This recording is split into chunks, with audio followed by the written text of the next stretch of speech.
sebelum kita menjelaskan tentang bagaimana peristiwa perang Mu'tah ini, saya ingin menjelaskan tentang peristiwa sebelum peperangan. Dua peristiwa yang penting juga kita bahas. Pertama tentang Umratul Qadha, umrah Nabi SAW yang kedua yang disebut dengan Umrah Qadha. Kemudian yang kedua, menikahnya Nabi SAW dengan Maimunah bintu Harith. Baru setelah dua peristiwa ini masuk kepada perang Mu'tah. Ma'asyiral muslimin yang dimuliakan Allah Subhanahu wa taala, Anas ibn Malik radhiyallahu an dan juga sahabat yang lain yang menceritakan kepada kita, Nabi SAW seumur hidupnya itu umrah 4 kali. Seumur hidup Rasul, Nabi SAW itu umrah 4 kali dan haji sekali. Adapun umrah yang pertama disebut dengan Umrah Hudaybiyah karena peristiwanya di tahun Hudaybiyah tahun 6 Hijriah.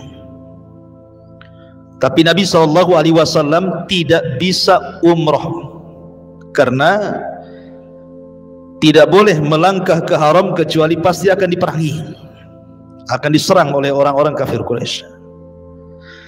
Tapi niatnya Nabi SAW umrah itu sudah dianggap umrah, karena memang kala itu Rasul tidak bisa masuk. Kemudian akhirnya terjadilah perjanjian Hudaybiyah itu. Salah satu isi perjanjian Hudaybiyah yang kesemuaannya merugikan kaum muslimin adalah bolehnya umrah tahun depannya. Maka ketika kemudian pada tahun 7 Hijriah, setahun setelah Hudaybiyah, maka Nabi SAW melakukan umrah kedua yang disebut dengan Umratul Qadha. Ada yang mengatakan qadha itu artinya mengqadha umrah yang tidak jadi tahun kemarin. Ada juga yang mengatakan qadha di sini artinya qadiyatu, perkara yang tercatat dalam perjanjian Hudaybiyah dibolehkan umrah tahun depan. Kemudian umrah yang ketiga, sepulangnya Nabi SAW dari Ji'ranah, setelah Nabi SAW perang Hunain, kemudian mendapatkan ghanimah harta rampasan perang, maka di sini kemudian Nabi SAW kemudian umrah yang disebut dengan umrah Al-Ji'ranah. Kemudian yang terakhir, yang keempat, Nabi SAW umrah seiring dengan Hajjatul Wada. Ihramnya di bulan Dzulqa'dah, kemudian umrahnya di bulan Dzulhijjah. Jadi umrah Nabi SAW 4 kali dalam seumur hidup beliau. Tapi kalau haji cuma 1 kali saja, yang disebut dengan Hajjatul Wada. Itu haji pertama dan terakhir bagi Nabi SAW. Baik, yang kita akan ceritakan adalah umrah yang kedua pada tahun ke-7 Hijriah. Jadi Nabi SAW setelah mendapatkan perjanjian Hudaybiyah, dan kalau dia umrah tidak akan diganggu, maka Nabi SAW kemudian berangkat umrah bersama para sahabat, jumlahnya sampai 2000 sahabat, tanpa melibatkan perempuan dan tanpa membawa anak-anak. Jadi murni hanya para sahabat saja, laki-laki 2000 orang itu berangkat bersama Nabi SAW. Kemudian ketika sampai di Dzulhulaifah, maka Nabi SAW kemudian meniatkan umrah, kemudian mulai bertalbiyah, labbaik Allahumma labbaik, labbaik la syarika laka labbaik, innal hamda wan ni'mata laka wal mulk la syarika lak. Maka bertalbiyahlah Rasul dan para sahabatnya dari Dzulhulaifah menuju Mekah Al-Mukarramah. Dan begitu memang cara umrah. Jadi kalau dari Madinah, maka mikotnya di mana? Aduh, anak-anak ini buyar pikiran sini, tolong ya. Jadi memang begitu, kalau seandainya dari Madinah kemudian Nabi SAW singgah di Dzulhulaifah, itu disebut mikot namanya. Jadi kalau antum nanti umrah kemudian bertolak dari Madinah kemudian sekitar 2 jam ke Dzulhulaifah, maka disitulah kita berniat untuk umrah. Disitulah kita memasang kain ihram. Lah mulai dari sinilah kemudian Anda bertalbiyah berjam-jam dari Dzulhulaifah itu terus sampai ke Mekah. Anda mengucapkan talbiyah, labbaik Allahumma labbaik, labbaik la syarika laka labbaik, innal hamda wan ni'mata laka wal mulk la syarika lak. Kemudian sampai di Mekah. Lah Nabi SAW ketika sampai di Mekah bersama 2000 para sahabat Nabi SAW, maka langsung tawaf. Tawaf di sekitar Ka'bah 7 kali putaran. Jadi orang-orang musyrik sekitar Ka'bah itu keluar semua, tidak suka melihat para sahabat Nabi yang datang dari Madinah. Mereka hanya melihat dari kejauhan dari bukit-bukit itu. Kemudian mereka mengejek Rasul dan para sahabatnya, dan mereka mengatakan, ungzuru, lihat mereka, katanya. Mereka sudah terkena humma Yathrib. Yathrib itu nama tempo dulu Madinah, sebelum dikatakan Madinah disebut Yathrib. Dan Yathrib itu dulu banyak wabah. Makanya ayahanda Nabi SAW ketika safar berdagang kemudian singgah di Yathrib, terkena wabah Yathrib dan meninggal. Jadi Yathrib itu dikenal dengan wabah sebelum kedatangan Nabi. Tapi setelah kedatangan Nabi sudah tidak ada wabah lagi, makanya disebut diganti dari Yathrib menjadi Madinah At-Thayyibah. Dengan kedatangan Rasul jadi berkah tuh Madinah tuh. Jadi orang-orang musyrik mengejek, bahwa lihat tuh orang-orang yang terkena humma Yathrib itu, terkena wabah Yathrib katanya. Maka Nabi SAW mendengar bahwa orang-orang musyrik mengejek para sahabat.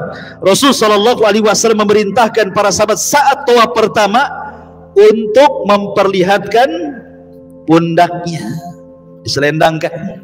Jadi nampak tenaganya gitu ya.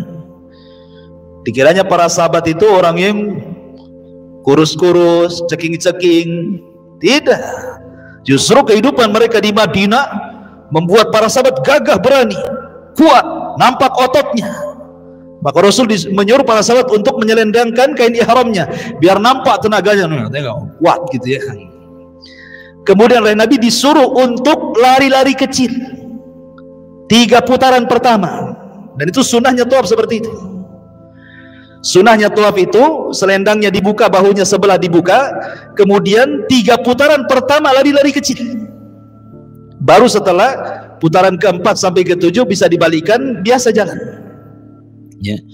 Karena sebabnya Nabi SAW ingin memperlihatkan bagaimana para sahabat yang tinggal di Madinah itu orangnya berotot gitu, supaya tahu orang-orang itu, untuk membantah bahwa mereka tidak terkena wabah Yathrib. Maka setelah kemudian tawaf 7 putaran, dimulai daripada mencium Hajar Aswad. Bagi yang bisa mencium, bagi yang tidak maka cukup melambaikan tangan dan bertakbir bismillahi Allahu Akbar. Kemudian tawaf. Kemudian antara 2 rukun membaca Rabbana atina fid dunya hasanah wa fil akhirati hasanah wa qina adzabannar. Kemudian Nabi SAW bertolak antara Safa dan Marwah, mulai sa'i. Maka Nabi SAW kemudian sa'i juga 7 putaran. Tapi putaran sa'i dalam Safa Marwah bukan seperti putaran Ka'bah. Kalau Ka'bah itu kan 1 kali putaran 1, 2 kali putaran 2. Tapi kalau sa'i bukan seperti itu. Kalau sa'i itu hitungannya pertama dari Safa, kemudian ke Marwah 1, dari Marwah ke Safa 2, dari Safa ke Marwah lagi 3, gitu maksudnya. Ya kalau umpamanya dari sofa kemudian ke Marwah balik lagi ke sofa dianggap satu, capek. Itu kan jauh itu. Bisa pengkor kakinya. Ya. Artinya bahwa cara menghitung sa'i berbeda dengan cara tawaf. Maka selesai sa'i, Nabi SAW langsung menyembelih hewan yang dibawa dari kota Madinah untuk dikurbankan sebagai kurban. Maka dibagikan kepada fuqara Mekah dan mencukur rambutnya. Kalau kurban bukan bagian daripada umrah. Kalau umrah itu cukup 3 saja kalau di Mekah, tawaf, kemudian sa'i, cukur rambut, selesai. Sudah sampai 2 jam selesai umrah itu. Yang lama itu dari mikotnya, dari Madinah ke Mekahnya itu yang lama. Kalau udah sampai di Mekah itu 2 jam kelar tuh umrah itu. Kok bisa 10 hari travelnya Ustaz? Lebihnya jalan-jalan. Jalan-jalan. Nengok sepeda Nabi Adam. Ada sepeda Nabi Adam? Iya ada. Rupanya dari Jogja sepedanya. Di Saudi sepeda. Itu hadiah dari Indonesia, itu dipajang. Saking gedenya disebut sepeda Nabi Adam. Ya. Ma'asyiral muslimin yang dimuliakan Allah Subhanahu wa taala. Intinya bahwa setelah Nabi SAW umrah, karena orang-orang musyrik itu cuman ngasih 3 hari saja, tidak boleh lebih dari 3 hari Rasul harus keluar. Lah ketika di tengah-tengah umrah itulah Nabi SAW kemudian melamar salah satu ummul mukminin namanya Maimunah bintul Haris saat umrah qadha itu. Ini peristiwa yang kedua. Rasul melamar Maimunah bintul Haris. Subhanallah ikhwan. Ibunda Maimunah itu namanya Hindun bintu Auf. Hindun bintu Auf. Dikaruniai oleh Allah Subhanahu wa taala 6 perempuan. Jadi dia punya anak 6 perempuan. Nabi SAW memuji Hindun bintu Auf ini karena seluruh anak-anak perempuannya disebut oleh Nabi SAW sebagai akhwat al-mu'minat, wanita-wanita yang beriman kepada Allah Subhanahu wa taala. Dan Allah merahmati Hindun bintu Auf di mana seluruh suami-suami dari anak-anak putrinya atau menantunya itu semua orang-orang hebat. Itulah pentingnya seorang ibu ya. Ibu itu madrasatul banat, di dalam madrasah bagi anak-anak. Yang berperan kepada pendidikan itu bukan sekolah, bukan pesantren, tapi ibu. Makanya saya kadang-kadang baca di status gitu kan, anaknya ditaruh di pesantren, kemudian orang tuanya komen di grup pesantren, tolong anak saya Ustadz perhatikan rambutnya, sudah disampo apa belum? Tolong badannya diperhatikan sudah mandi apa belum? Tolong makannya jangan yang pedas-pedas. Tolong Ustadz anak saya itu diperhatikan tidurnya. Tolong tasnya itu dijaga juga. Jadi Ustadz di pesantren itu bukan hanya ngajar, disuruh untuk jadi baby sister. Subhanallah. Gimana? Coba giliran ditagih SPP ngeles pula, aduh belum gajian Ustadz. Tapi berat kali tugas. La haula wala quwata illa billah. Jadi memang seperti itu. Harusnya itu pendidikan-pendidikan seperti itu tuh sudah dididik di rumah. Jadi gimana anak itu sebelum mondok sudah dewasa. Jadi sudah bisa mandi sendiri, nyisir sendiri, nyabun sendiri, nyampo sendiri, kan begitu ya. Jadi pondok itu tinggal belajar aja. Ini semua dididik di pesantren gitu ya. Sampai-sampai minta dipoto. Ustaz kalau bisa dipoto lah tuh. Sekali dipoto anaknya paling pinggir. Wah anak saya kejepit Ustaz. La haula wala quwata illa billah. Ini gimana ceritanya ini?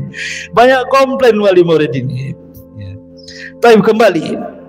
Jadi Hindun bintu Auf ini dikaruniai oleh Allah Subhanahu wa taala 6 wanita. Perhatikan jemaah. 1, Zainab bintu Huzaimah. Lah Zainab bintu Huzaimah itu satu ibu dengan Maimunah. Dua-duanya istri Nabi. Dua-duanya istri Nabi. Zainab bintu Huzaimah dinikahi oleh Nabi SAW, tetapi tidak punya anak. Kemudian setelah itu Nabi SAW menikah dengan Maimunah bintul Haris saat umrah qadha yang kita ceritakan ini, namanya Maimunah bintul Haris. Nanti kita ceritakan siapa yang Maimunah. Kemudian yang ketiga, anaknya adalah Lubabah Al-Kubra. Lubabah ini disebut dengan Ummu Fadl. Suaminya siapa? Pamannya Nabi Abbas, Abbas ibn Abdul Muttalib. Kemudian anak yang ketiga, Lubabah As-Sughra, dinikahi oleh sahabat mulia yang namanya Al-Walid ibn Mughirah. Dia dinikahi oleh Al-Walid ibn Mughirah, anaknya kemudian jadi sahabat namanya Khalid ibn Walid. Ya. Al-Walid ibn Mughirah ini orang kafir. Jadi Lubabah salah satu anaknya Hindun bintu Auf menikah dengan Al-Walid ibn Mughirah, punya anak Khalid bin Walid. Siapa yang terkenal Khalid bin Walid? Nanti juga akan ada kisahnya dalam perang yang kita ceritakan, perang Mu'tah ini. Karena Khalid ini tidak pernah terlibat dalam peperangan kecuali di perang Mu'tah perdana. Karena dia kan terakhir masuk Islamnya masalahnya. Jadi setelah orang hijrah ke Madinah baru dia masuk Islam. Makanya perang perdananya inilah melawan orang-orang Nasrani Romawi. Kemudian juga di antara anaknya adalah Asma bintu Umais. Asma bintu Umais ini suaminya siapa? Ja'far, paman Nabi. Ja'far meninggal, dinikahi Abu Bakar. Abu Bakar meninggal, dinikahi Ali lagi. Kemudian dia baru meninggal. Kemudian juga Salma bintu Umais juga dinikahi siapa? Oleh Hamzah. Hamzah juga paman Rasul. Ya kan? Lihat. Ma'asyiral muslimin yang dimuliakan Allah Azza wa Jalla. Jadi Hindun bin Auf ini memang luar biasa. Dia ibu yang merawat anak-anaknya, semua menantunya orang-orang hebat. Lah salah satunya adalah Maimunah bintul Haris. Ini yang kita akan ceritakan sedikit. Lah Maimunah bintul Haris ini dia dinikahi Nabi sallallahu alaihi wasallam saat umrah qadha pada bulan Dzulqa'dah tahun 7 Hijriah. Lah Nabi sallallahu alaihi wasallam ketika melamar Maimunah kemudian menggaulinya, ketika itu salah satu pembesar Aus namanya Sa'd bin Ubadah meminta kepada orang-orang musyrik untuk ditambah 1 hari. Karena kan orang musyrik hanya ngasih 3 hari saja kan. Tolonglah kasih 1 hari lagi biar 4 hari, biar Nabi SAW bersenang-senang dulu dengan istrinya, gitu maksudnya. Bukankah dia adalah Rasulullah dan bumi ini bumi Allah, terserah dia lah mau nambah hari katanya. Tapi Nabi SAW mengingatkan Sa'd bin Ubadah, ini pentingnya tidak boleh mengingkari perjanjian. Kata Nabi, tidak perlu wahai Sa'ad, karena kita sudah terikat dengan perjanjian. Kita umroh hanya 3 hari saja. Makanya setelah 3 hari Nabi SAW kemudian di hari ketiga melamar Maimunah, kemudian menikahinya, kemudian menggaulinya, kemudian pergi ke Madinah. Dan Ummul Mukminin Maimunah ini dikenal orangnya keras kepada agama. Sampai-sampai dia pernah mengatakan kepada kerabatnya yang ketika itu datang ke rumahnya tercium bau minum khamar. Maka Maimunah mengatakan, kalau engkau keluar ke kaum muslimin, kau minum khamar, kemudian tertangkap dan kau didera atau dicambuk 40 kali, kalau itu terdengar ke telingaku, jangan pernah kau menginjak rumahku selamanya. Dan diancam gitu ya, keras kepada kerabatnya itu. Kalau sampai kau ketahuan minum khamar, kemudian tertangkap dan dicambuk 40 kali, jangan kakimu menginjakkan di rumahku. Saking kerasnya itu. Ya, Maimunah ini. Subhanallah, Maimunah ini luar biasa. Dia menikah di Mekah, Di rumah itulah dia menikah dengan Rasul. Di rumah itulah dia berhubungan dengan Rasul, dan di rumah itu pula wafatnya Maimunah. Jadi Maimunah itu wafat di tempat dia menikah sendiri. Dan usianya sudah 85 tahun. Menikah dengan Rasul itu sudah lemah, sudah tua, ya. Tapi Nabi SAW menikahi dengan Maimunah ini karena ada maslahat dakwah di kota Mekah. Lah ketika Nabi SAW kemudian bertolak dari Mekah ke Madinah setelah dua peristiwa umrah qada dan juga menikahnya Rasul dengan Maimunah bintul Haris ini, tiba-tiba kemudian ada putrinya Hamzah ibn Abi Abdul Muttalib ini yang menikah di perang Uhud. Hamzah ini kan ketika meninggal keluarganya masih di Mekah. Jadi ketika Nabi SAW kemudian pulang dari Mekah ke Madinah, putrinya Hamzah ini mengikutnya di belakang. Dan ingat bahwa Hamzah itu walaupun paman Rasul di satu sisi, tapi di sisi lain saudara sepersusuan. Jadi Rasul itu dengan Hamzah itu sepersusuan, walaupun satu sisi dia pamannya kan gitu ya, karena anak daripada Abdul Muttalib, saudara daripada ayahnya Abdullah. Tapi karena sesusu dari Suwaibah, maka Rasul dengan Hamzah itu saudara sepersusuan. Jadi putrinya berteriak-teriak dan mengatakan, ya ammi, wahai pamanku, maksudnya Nabi SAW. Maka Rasul melihat rupanya putrinya Hamzah, dan dia mengatakan, saya sudah tidak kerasan di Mekah, ingin ikut engkau ke Madinah. Tiba-tiba di situ sudah ada 3 orang mulia yang ingin mengasuhnya. Pertama Ali bin Abi Thalib, yang kedua Abbas ibn Abi Thalib, Abdul Muttalib, paman Rasul juga, dan yang ketiga Zaid ibn al-Harithah. Kata Ali radhiyallahu anhu, ya Rasulullah, biarkan anak itu ikut serumah denganku, karena dia adalah anak pamanku, sepupu denganku, biar aku bawa. Tapi Abbas mengatakan tidak, dia harus ikut denganku, dia harus ikut denganku, karena istriku itu bibinya dia. Kata Zaid mengatakan tidak, dia harus ikut dengan aku katanya, karena bagaimanapun aku ada kedekatan dengan dia. Maka Nabi SAW bingung memutus. Setelah mengatakan seperti itu, mengatakan sebaiknya anak putri ini dibawa oleh Ja'far. Kenapa? Karena istri daripada Ja'far itu adalah bibi daripada anak Hamzah, dan Rasul mengatakan al-khalatu bimanzilatil bahwa bibi itu sekedudukan dengan ibu. Ini yang banyak dilupakan di masyarakat, ya. Kalau seandainya seseorang itu ibunya sudah meninggal, bibi-bibinya masih ada tuh. Terkadang kita ini tidak pernah berbuat baik kepada mereka, ngubungi mereka pun tidak, padahal mereka itu pengganti orang tua, kata Rasul. Kapan lagi kita berbuat baik kepada orang tua kita sementara sudah meninggal? Ini kesempatan bibi masih ada. Itulah caranya kita berbuat baik kepada orang tua yang sudah meninggal, berbuat baik kepada bibi-bibinya, karena bibi itu kata Rasul sekedudukan dengan ibu. Ini yang kadang dilupakan. Jadi yang masih punya bibi, berbuat baik kepada mereka, samakan mereka dengan ibu kita gitu maksudnya, kalau ibu kita sudah meninggal gitu ya.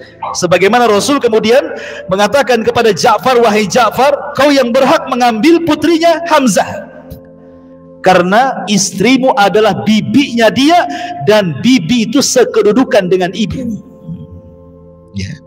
Ma'asyiral muslimin yang dimuliakan Allah Subhanahu wa ta'ala, maka bertolaklah Nabi SAW dari Mekah ke Madinah. Lah setelah itu ma'asyiral muslimin yang dimuliakan Allah Azza wa Jalla, ada seorang sahabat yang kita kenal, Khalid bin Walid, masuk Islam. Setelah peristiwa ini, Khalid bin Walid bersama satu namanya Amr ibn As. Ini dua-duanya pimpinan Quraisy ini. Dalam satu waktu dua-duanya masuk Islam. Kapan itu? Setelah Nabi SAW umrah, dan setelah Nabi SAW menikah dengan Maimunah, kemudian bertolak dari Mekah ke Madinah di tahun 7 Hijriah, Khalid baru masuk Islam. Jadi bayangkan coba, Nabi itu 13 tahun di Mekah, tidak ada hidayah masuk ke hati Khalid. Dan Rasul sudah 7 tahun di Madinah baru tergerak ingin masuk Islam. Makanya Khalid itu Islamnya belakangan. Ketika Khalid ini bertengkar, berselisih dengan Abdurrahman ibn Auf. Abdurrahman ibn Auf ini as-sabiqun al-awwalun lah, orang-orang yang masuk Islam di awal-awal di Mekah. Sementara Khalid di tahun 7 Hijriah baru masuk Islam kan. Bertengkarlah Khalid ibn Walid dengan siapa? Abdurrahman ibn Auf. Rasul marah. Marah kepada siapa? Kepada Khalid. Dan mengatakan, ya Khalid, la tasubbu ashabi. Lau anna ahadakum anfaqa misla Uhudin dhahaba ma balagha mudda ahadikum wala nasifa. Khalid, jangan kau celah sahabatku, maksudnya Abdurrahman ibn Auf. Sebab kalau seandainya salah seorang di antara kalian berinfak sebesar gunung Uhud, semuanya emas, tidak bisa menjangkau amalan para sahabat satu mud, bahkan separuhnya pun tidak. Nabi SAW membela Abdurrahman bin Auf. Ma'asyiral muslimin yang dimuliakan Allah Azza wa Jalla. Baru setelah kemudian Khalid bin Walid radhiyallahu anhu masuk Islam, disinilah kemudian Nabi SAW mulai menyurati ke raja-raja. Rupanya ada satu delegasi yang dibunuh. Sebab pembunuhan delegasi surat inilah memicu perang Mu'tah yang kita akan ceritakan.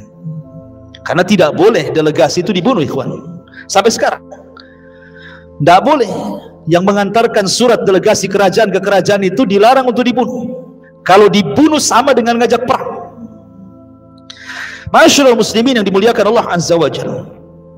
Jadi perang Mu'tah ini adalah peperangan kaum muslimin melawan kekaisaran Bizantium Romawi. Romawi Timur maksudnya. Jadi perang Mu'tah ini berlangsung pada bulan Jumadil Awal tahun 8 Hijriah atau bertepatan dengan 629 Masehi. Lah posisi Mu'tah sendiri itu sebenarnya dekat dengan Baitul Maqdis. Ya, sekitar 80 km dari Baitul Maqdis. Itulah posisi letaknya Mu'tah itu. Lah perang Mu'tah ini terjadi di sebuah tempat namanya Balqa. Balqa daerah Syam sana. Lah Balqa ini adalah wilayah dari kekuasaan Bizantium Romawi. Jadi kayak kita ini Indonesia ini kan ada beberapa daerah gitu ya. Ada Kepri, ada Kalimantan, ada Jawa, macam-macam. Gubernurnya masing-masing. Lah Romawi ini, Bizantium Romawi ini juga punya daerah-daerah. Lah salah satunya adalah daratan Balqa di Syam itu. Daratan Balqa dipimpin oleh Syurahbil ibn Amr al-Ghassani. Lah Nabi SAW berniat untuk menyurati Heraklius, raja Romawi, untuk masuk Islam. Ketika itu Nabi SAW mengutus Al-Haris ibn Umair Al-Azdi radhiyallahu anhu untuk membawa surat itu ke Romawi, ke Kaisaran Romawi sana. Ketika sampai di daratan Balqa, di provinsi Balqa, yang ketika itu gubernurnya adalah Syurahbil ibn Amr al-Ghassani. Jadi Al-Haris ini menitipkan surat kepada beliau, tolong sampaikan surat ini kepada Kaisar Romawi. Tapi rupanya Al-Haris ibn Umar al-Azdi ini dibunuh oleh Syurahbil ibn Amr al-Ghassani, gubernur Balqa di bawah kekuasaan Bizantium Romawi itu. Dibunuh. Padahal sekali lagi tidak boleh membunuh delegasi. Ini sama dengan ngajak perang. Lah sampailah kemudian pembunuhan delegasi Rasul ini ke telinga Nabi. Marah Nabi. Kok berani-beraninya delegasi dibunuh? Makanya Nabi SAW kemudian mempersiapkan pasukan besar. Tidak pernah Rasul menyiapkan pasukan sebesar ini. dari perang-perang sebelumnya. Nabi SAW mempersiapkan pasukan terbaik dari seluruh pasukannya, dan terbanyak 3.000 pasukan disiapkan Nabi SAW. Jumlah 3.000 ini dalam peperangan Rasul ini sudah hebat, karena biasanya Rasul kalau berperang itu di bawah jumlah ini. Ini terbesar yang disiapkan Rasul. Ini hampir mirip dengan pasukan perang Ahzab. Makanya perang ini perang spektakuler gitu ya di zaman Nabi itu, karena apalagi jarak peperangannya mendekati Baitul Maqdis. Pasukan harus berjalan dari Madinah kemana? Ke Syam. 80 km mendekati Baitul Maqdis. Disitulah letak Mu'tah di situ. Bayangkan, ini kan peperangan yang melelahkan, ikhwan. Rupanya ketika Kaisar Romawi mendengar ada pergerakan dari Nabi SAW, tidak tanggung-tanggung juga Romawi mempersiapkan pasukan berapa? 200.000, 3.000 ya. Ma'asyiral muslimin yang dimuliakan Allah Subhanahu wa taala, kan nggak masuk di akal ikhwannya, jumlah yang besar sekali kan, macam mana ngelawannya itu sebesar itu. Ma'asyiral muslimin yang dimuliakan Allah Subhanahu wa taala. Tetapi sekali lagi, dalam Islam perang itu bukan hanya mengandalkan jumlah kan, dan itu disebutkan di dalam Al-Quran. Kam min fi'atin qalilatin ghalabat fi'atan katsiratan biiznillah. Berapa banyak kelompok yang kecil mengalahkan kelompok besar karena izin Allah Subhanahu wa taala. Jadi perang Mu'tah ini sebenarnya gabungan antara tentara Romawi itu cuma 10.000 saja, 100.000 pasukan saja.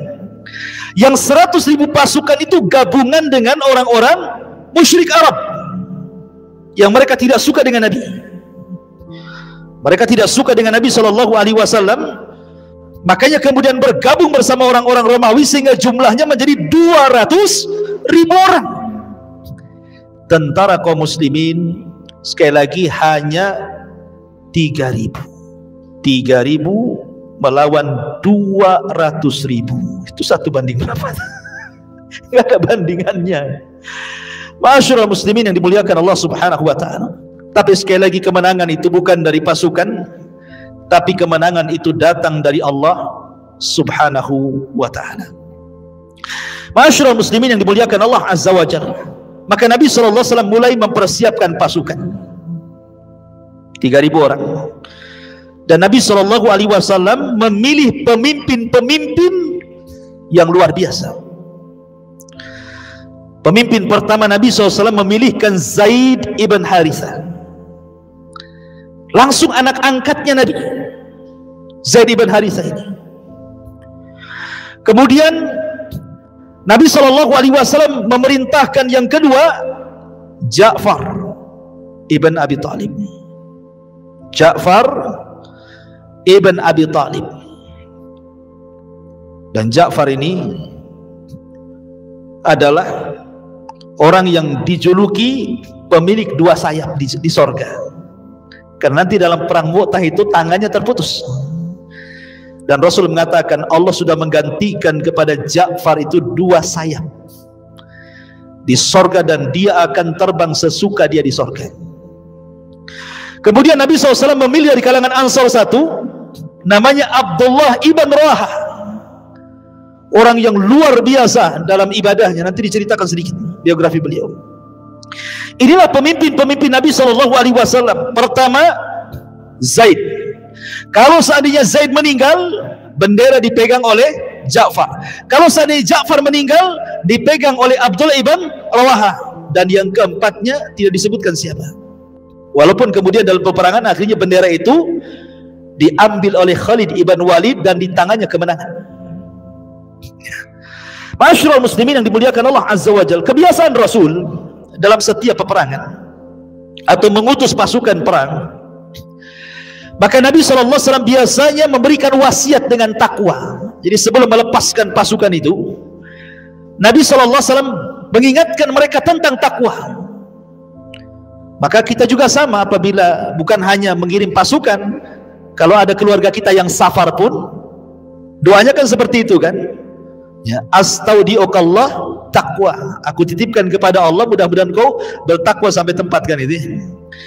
Jadi Nabi SAW itu biasa memberikan wasiat sebelum mengirim pasukan itu agar bertakwa kepada Allah dan agar tetap berbuat baik selama peperangan. Kata Nabi SAW, "Ughzu bismillah." Ingat, berperanglah kalian menyebut nama Allah. Ughzu bismillah fi sabilillah. Qatilu man kafara billah. Ughzu wala taghullu wala taghdiru wala tumassilu wala taqtulu walida. Kata Nabi SAW, peranglah dengan menyebut nama Allah di jalan Allah. Perangi orang-orang yang kufur kepada Allah. Perangi kalian. Ingat, jangan kalian mencuri harta rampasan perang. Jangan kalian berkhianat. Jangan kalian memutilasi orang yang sudah mati. Jangan kalian membunuh anak-anak, perempuan, atau kakek-kakek yang tidak berdaya, atau tokoh-tokoh agama dalam tempat-tempat ibadah mereka. Lihat bagaimana Nabi SAW dalam peperangan saja Islam itu masih mengedepankan adab. Lihat kalau perang sekarang, tidak ada adab lagi. Kalau perang sekarang ini bukan pakai senjata, udah pakai nuklir, pakai bom atom, pakai macam-macam. Yang mati ya macam-macam lah. Mau anak-anak, mau perempuan, ibu hamil, ibu menyusui, semua mati. Semua mati. Sudah tidak ada lagi aturan perang kan? Islam itu masih punya aturan perang. Makanya kenapa kemudian Allah Subhanahu wa taala berfirman, "Wa ma arsalnaka illa rahmatan lil alamin." Tidaklah kami utus engkau ya Muhammad kecuali menjadi rahmat bagi semesta alam. Akhirnya kemudian setelah Nabi SAW kemudian menyiapkan 3.000 pasukan dipimpin oleh Zaid, disinilah tiba-tiba pemimpin ketiga yang ditunjuk Rasul, Abdullah ibn Rawahah, menangis. Menangis dia. Kenapa dia menangis ketika hendak berangkat? Maka para sahabat bertanya, "Wa ma yubkika ya ibn Rawahah?" Wahai ibn Rawahah, kenapa kau menangis?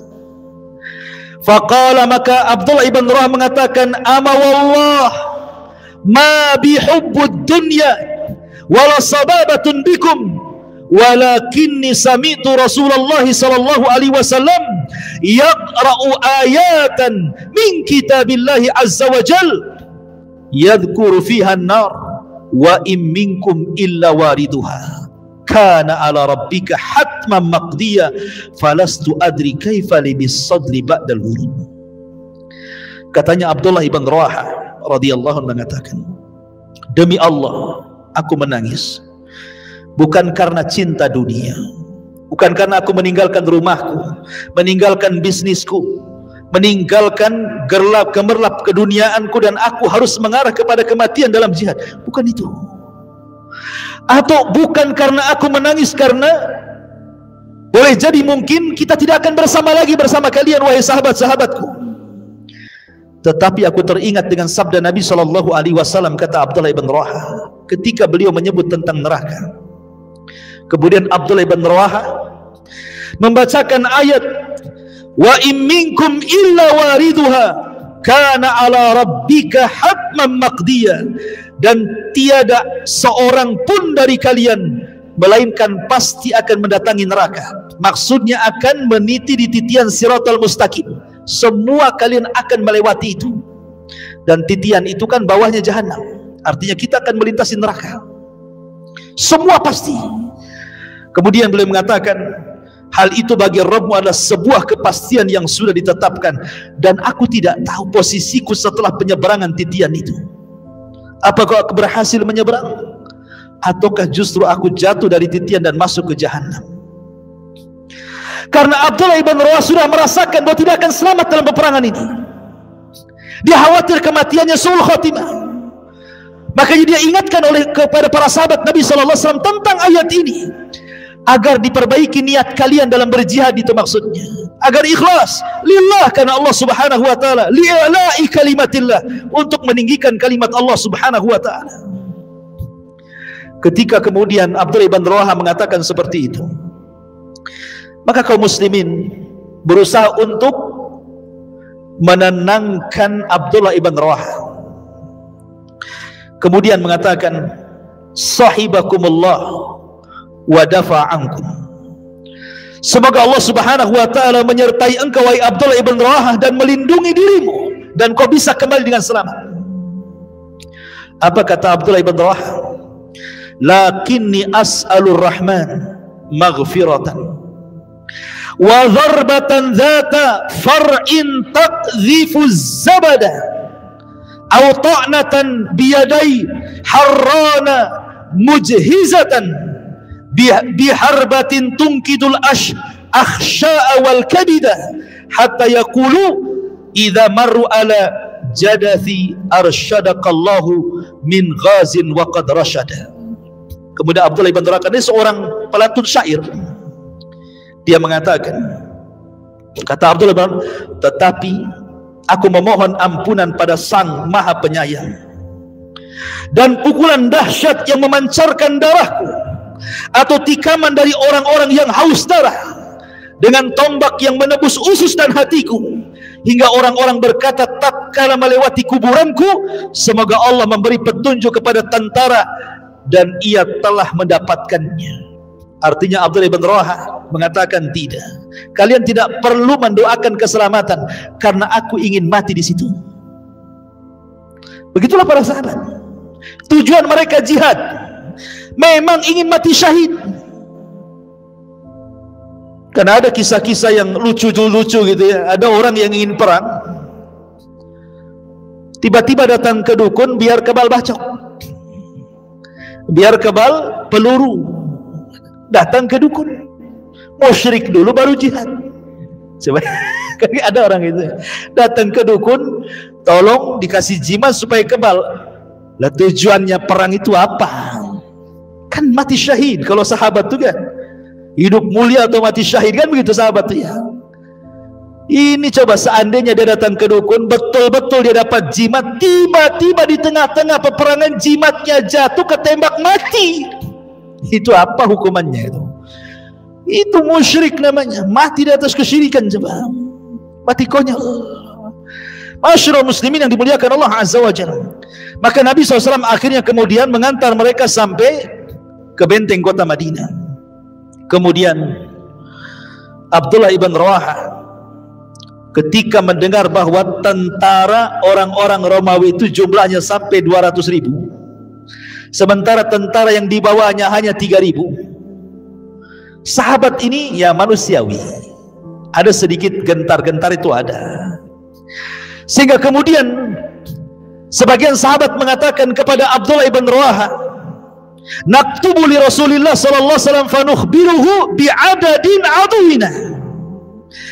Bagaimana kalau seandainya kita kirim surat saja kepada Nabi, kita jelaskan jumlah musuh tidak seimbang nih. Kalau bisa Rasul kirim lagi lah pasukan begitu. Tapi lihat Abdullah ibn Rawaha memberikan semangat kepada para sahabat. Apa kata Abdullah bin Rawaha?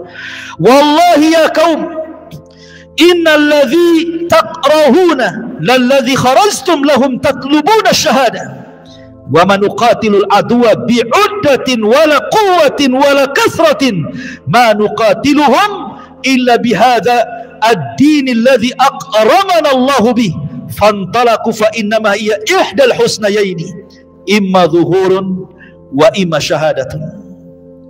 Kata Abdullah ibn Rawaha, wahai para tentara, demi Allah, sesungguhnya apa yang kalian takutkan, sungguh inilah yang kalian cari. Maksudnya mati syahid. Kita tidak memerangi manusia karena banyaknya bilangan.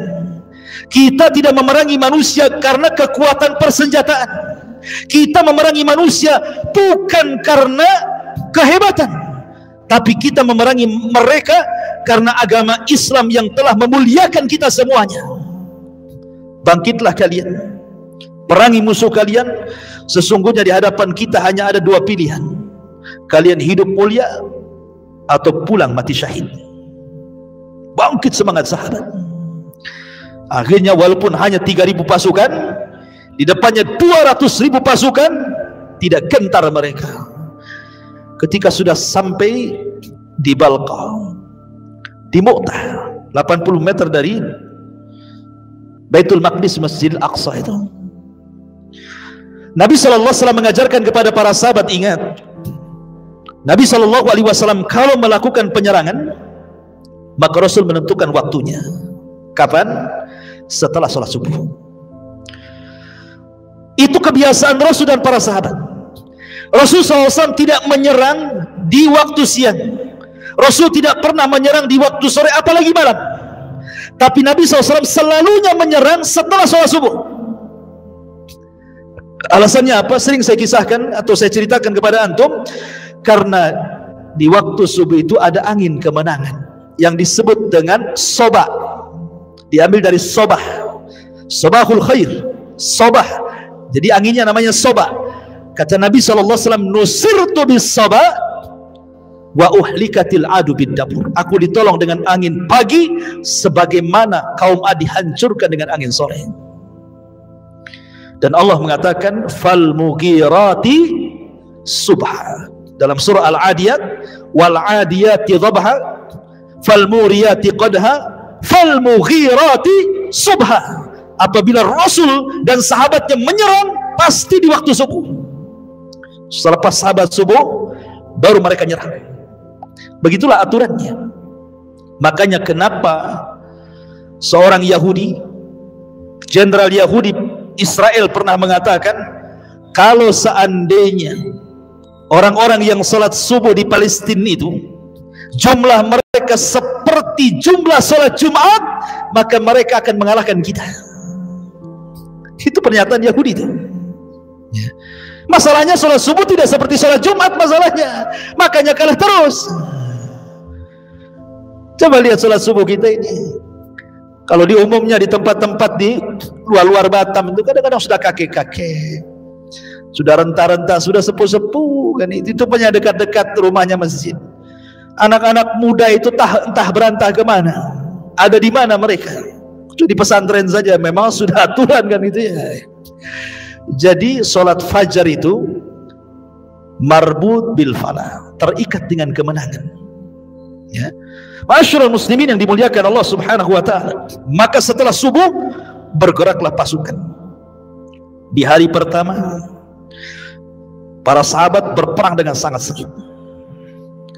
Banyak tentara Romawi yang terbunuh. Padahal jumlah mereka banyak. Di hari kedua sama, banyak tentara Romawi terbunuh, dan belum ada yang terbunuh di pasukan kaum muslimin. Hari ketiga inilah hari yang naas bagi kaum muslimin, hari yang sulit. Dalam peperangan hari ketiga, 3 jenderal langsung meninggal. Zaid ibn Harithah meninggal. Kemudian bendera diambil oleh Ja'far. Kemudian Ja'far tangan kanannya terputus, diambil dengan tangan kirinya. Tangan kirinya terputus, kemudian dipeluk benderanya. Kemudian macam-macam senjata menusuk Ja'far ini, sampai ketika terguling jasadnya hampir 99 luka di badannya. Luka pedang, luka panah, luka tombak, dan luka-luka yang lainnya, sayatan dan begitu seterusnya. 90 luka. Menunjukkan bahwa keberanian para sahabat. Baru setelah kemudian Ja'far meninggal, bendera diambil siapa?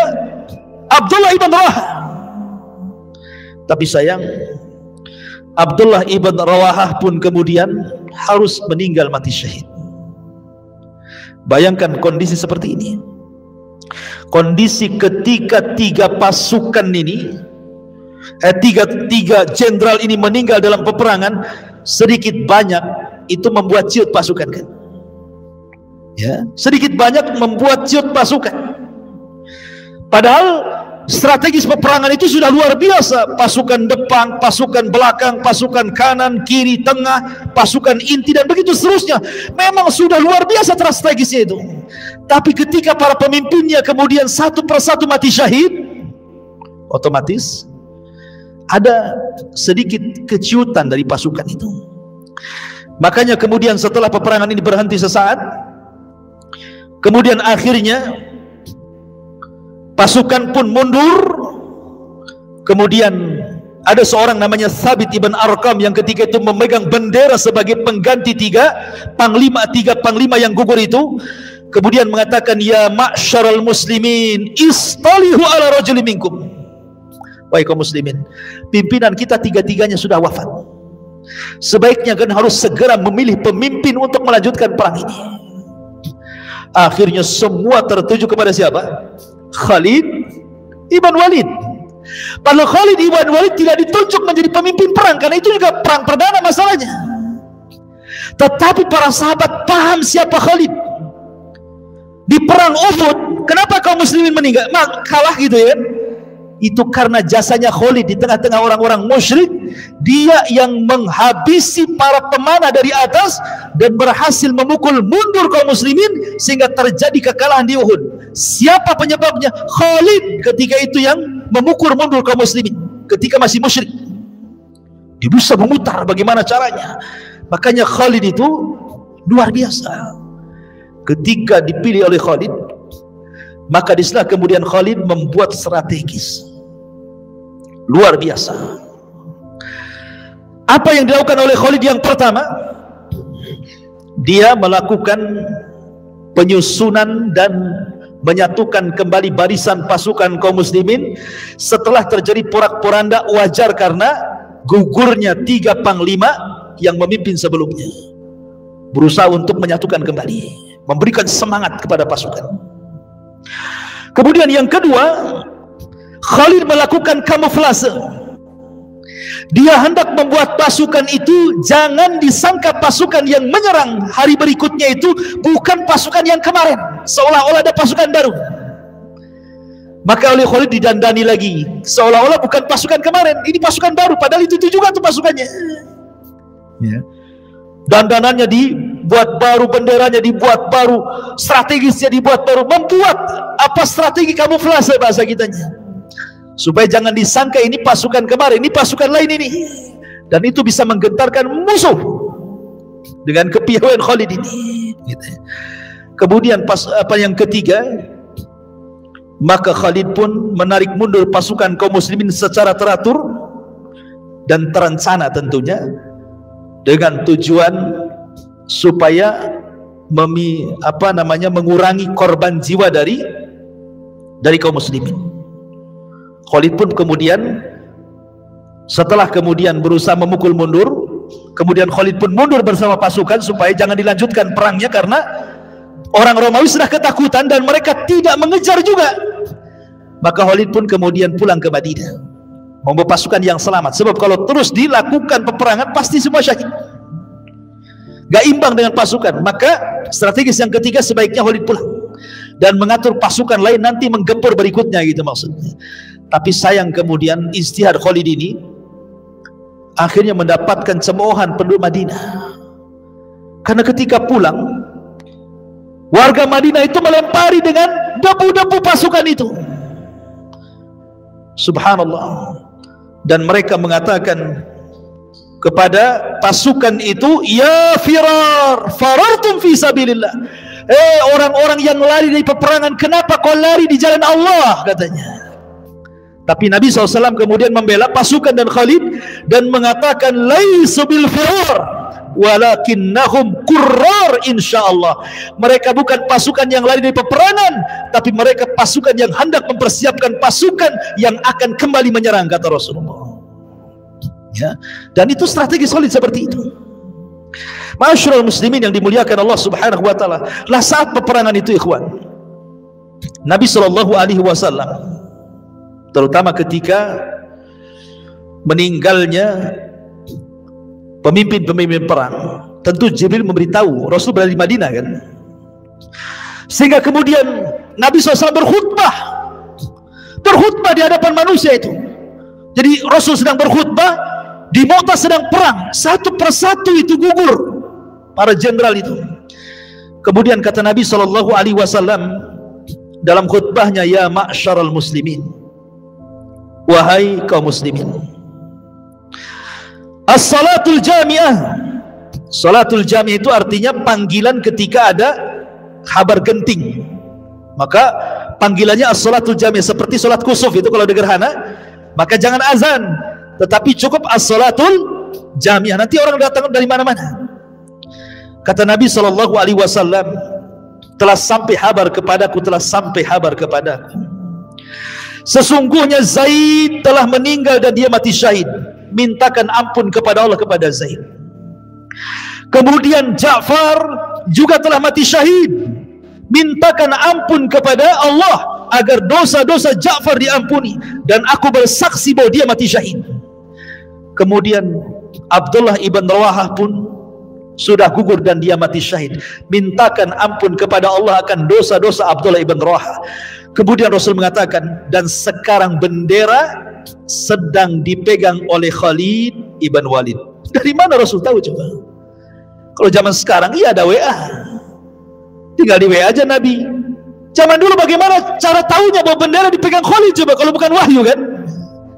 Maka Rasul mengatakan sekarang bendera sedang dipegang Khalid ibn Walid, padahal dia bukan orang yang dipilih untuk menjadi pemimpin.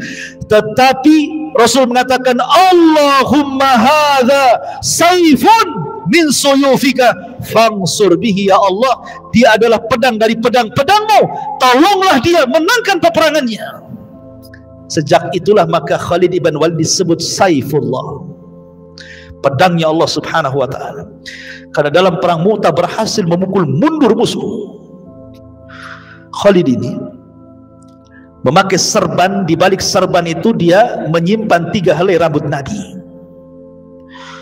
Waktu perang Mu'tah serbannya jatuh, maka Khalid kemudian mengambil serbannya sampai harus menghadapi tentara Romawi yang banyak, sampai berhasil mengambil serbannya itu. Sahabat mengatakan, ya Khalid, kau berperang untuk sorban atau untuk Allah? Kau berperang untuk apa gitu? Kau perang untuk serbanmu atau untuk Allah katanya? Kata Khalid, wallahi di balik serban itu ada 3 helai rambut Nabi. Aku tidak hendak 3 helai rambut itu dihinakan orang-orang kafir, maka ku ambil. Makanya kemudian orang-orang Romawi terheran-heran dengan strategis Khalid bin Walid. Bagaimana mungkin 3.000 pasukan bisa mengalahkan 200.000 pasukan? Sehingga kemudian ada seorang Romawi datang kepada Khalid mengatakan kunci kemenangan, ya Khalid, kenapa kau bisa melakukan hal ini kepada kami? Ini kuncinya nih, kemenangan Khalid nih. Kata Khalid, ya, karena kalian takut kematian, ya, karena kalian takut kematian, kalian cinta dengan dunia katanya, sementara kami cinta dengan kematian dan benci dengan dunia. Itu jawaban Khalid. Kenapa kalian kalah? Karena kalian cinta dengan dunia dan takut kematian, sementara kami cinta kematian dan kami benci dengan dunia. Makanya Allah menangkan dalam perang Mu'tah ini. Ma'asyiral muslimin yang dimuliakan Allah subhanahu wa ta'ala. Tapi ikhwatu bidin luar biasa dalam perang ini. Walaupun tentara kaum muslimin 203.000 orang melawan 200.000, tapi yang korban dari kaum muslim itu tidak banyak. Herannya itu hanya 12 orang. Bayangkan ya. Sementara tentara yang mati dari Romawi itu sudah tidak terhitung jumlahnya. Yang meninggal dalam perang Mu'tah itu disebutkan nama-namanya. Pertama Zaid ibn Harithah, yang kedua Ja'far ibn Abi Talib, yang ketiga Abdullah ibn Rawahah, yang keempat Mas'ud ibn Aswad, yang kelima Wahab ibn Sa'ad, yang keenam Ubad ibn Qais, yang ketujuh Amr ibn Sa'ad, yang kedelapan Al-Haris ibn Nu'man, yang kesembilan Suraka ibn Amr, yang ke-10 Abu Kulayb ibn Amr, yang ke-11 Jabir ibn Abi Sa'sa'ah, dan yang terakhir Amir ibn Sa'ad. Hanya 12 orang yang mati syahid dalam pertempuran maha dahsyat, ikhwan. Menunjukkan kehebatan kaum muslimin, di mana tentara yang dikirim Rasul itu bukan tentara biasa, bahasa kitanya Kopassus itu. Itu tentara-tentara khusus yang memang dididik untuk berjihad oleh Nabi Shallallahu Alaihi Wasallam. Luar biasa. Tapi di sini ma'asyiral muslimin ada 3 peran sahabat, yang ada 4 peran sahabat yang mulia dalam perang Mu'tah ini, yang biografinya sungguh indah untuk kita ungkap. Pertama Zaid ibn Harithah. Siapa Zaid ibn Harithah? Kemudian yang kedua Ja'far. Siapa Ja'far? Yang ketiga kemudian Abdullah ibn Rawah. Siapa si Abdullah ibn Rawah ini? Dan yang keempat Khalid ibn Walid. Ini 3 sahabat harus dikupas sejarahnya. Karena 4 sahabat ini yang banyak terlibat dalam peperangan ini. Bagaimana kisah-kisah mereka? Tentu panjang lah kan gitu. Tak mungkin kita kisahkan satu-satu. Jam 12 selesai. Ya, satu-satu ninggalin saya antum nanti. Tentu anak ceramah sendiri di sini. Makanya kita sampai di sini saja. Mudah-mudahan ada manfaatnya. Insyaallah kita kisahkan di minggu depan. Subhanaka wa bihamdika asyhadu an la ilaha illa anta astaghfiruka wa atubu ilaik. Allahu taala alam. Assalamualaikum warahmatullahi wabarakatuh.